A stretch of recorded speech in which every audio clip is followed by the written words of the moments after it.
Welcome to Operation Divine Reading, Mark chapter 8.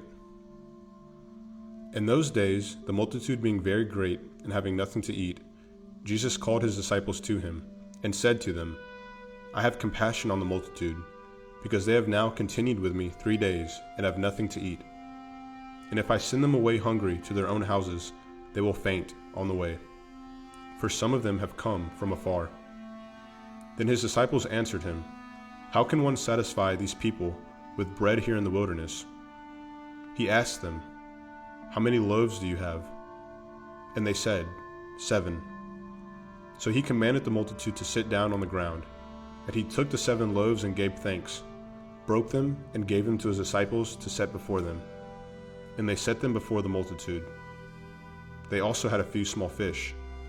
And having blessed them, he said to set them also before them. So they ate and were filled, and they took up 7 large baskets of leftover fragments. Now those who had eaten were about 4,000, and he sent them away. Immediately got into the boat with his disciples, and came to the region of Dalmanutha.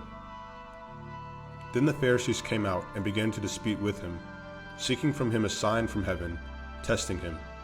But he sighed deeply in his spirit, and said, Why does this generation seek a sign?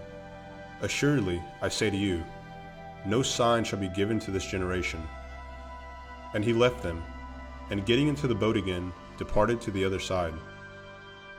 Now the disciples had forgotten to take bread, and they did not have more than 1 loaf with them in the boat. Then he charged them, saying, Take heed, beware of the leaven of the Pharisees and the leaven of Herod. And they reasoned among themselves, saying, It is because we have no bread. But Jesus, being aware of it, said to them, Why do you reason because you have no bread? Do you not yet perceive, nor understand? Is your heart still hardened? Having eyes, do you not see? And having ears, do you not hear?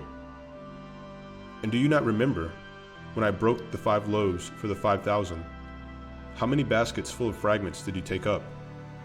They said to him, 12.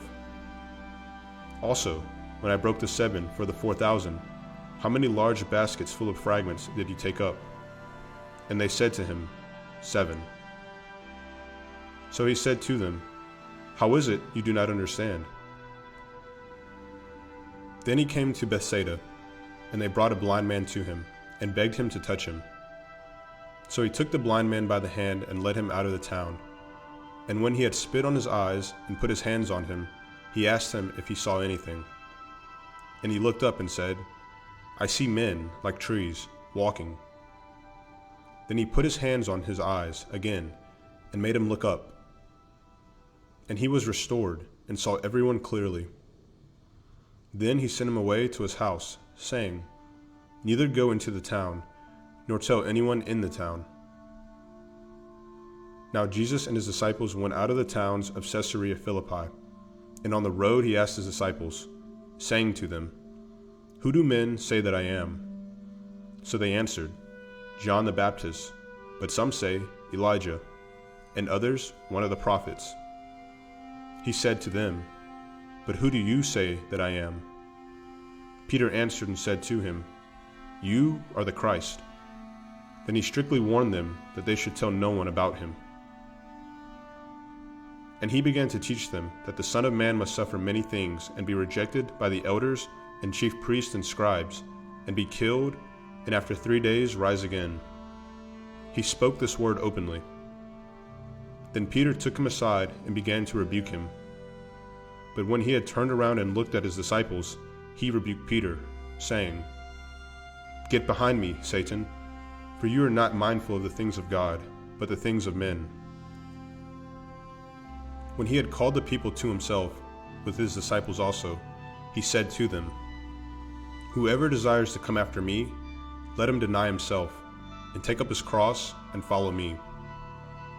For whoever desires to save his life will lose it, but whoever loses his life for my sake and the gospel's will save it. For what will it profit a man if he gains the whole world and loses his own soul? Or what will a man give in exchange for his soul? For whoever is ashamed of me and my words in this adulterous and sinful generation, Of him the Son of Man also will be ashamed when he comes in the glory of his Father with the holy angels."